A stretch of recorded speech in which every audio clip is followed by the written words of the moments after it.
Itinanggi ni Senador Bongo na kilala niya ang mga diskaya. Tila nililiis daw ang investigasyon sa flood control projects. Tanong pa niya, bakit daw parang patras ang investigasyon? Narito ang aking report. Yung flood control ang issue dito. Yung ghost projects ang issue dito. Yung mga substandard projects ang issue dito. Mga anomalous projects ang issue dito. Panagutin natin ang dapat managot. Huwag tayong lumihis. Ano to? May cover up?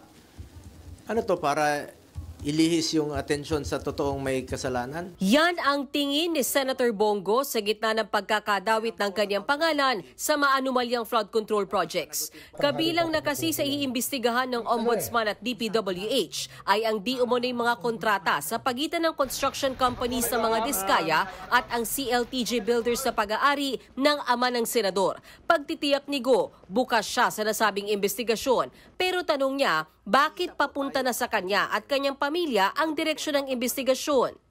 Tumbukin niyo po yung dapat tumbukin. Hanapin niyo po yung dapat hanapin. Yun talagang mga totoong buhaya. Yung mastermind talaga. Bakit i-atras ngayon?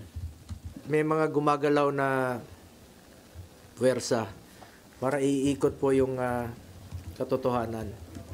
Para hindi mapanagot. Ang dami-daming mga kongresista na sila mismo ang kontraktor. Sila mismo!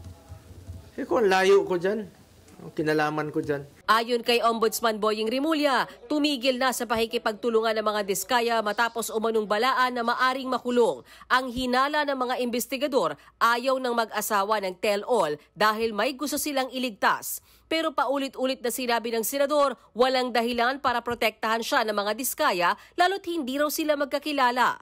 Hindi ko po kilala ang mga diskaya. Wala po akong kinalaman sa kanila at wala po akong pakialam sa mga diskaya. Very unfair on my part po na maging dahilan pa ako na hindi na po nakipag-cooperate ang diskaya dahil meron silang pinoproteksyonan.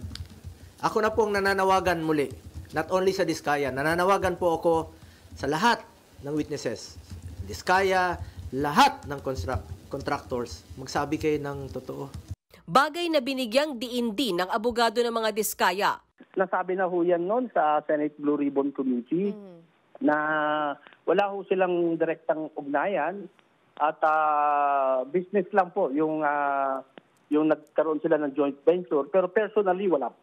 Giit pa ni Senator Go, hindi naman sekreto ang joint venture ng CLTG at ng construction company ng mga diskaya pero wala raw siyang kinalaman dito. Willing po akong magkaso. Kasuhan natin yung mga dapat kasuhan, kahit kamag-anak ko. Joint venture between CLTG and St. Gerard. Sabi sir, they were able to bag contracts sa Davao, hundreds of millions. Did you know about it? Were there favors given? Since 2001, never po ako nag-influence. Nakialam ba ako para bigyan ng pabor ang aking kamag-anak? Hindi. Nakinabang ba ako dito? Hindi rin po. Because I observe delikadesa. Dagdag pa ni Go, pakiramdam niya may tumatarget lang sa kanilang malalapit kay dating Pangulong Rodrigo Duterte. Pero hindi niya tinukoy sino ang nasa likod nito.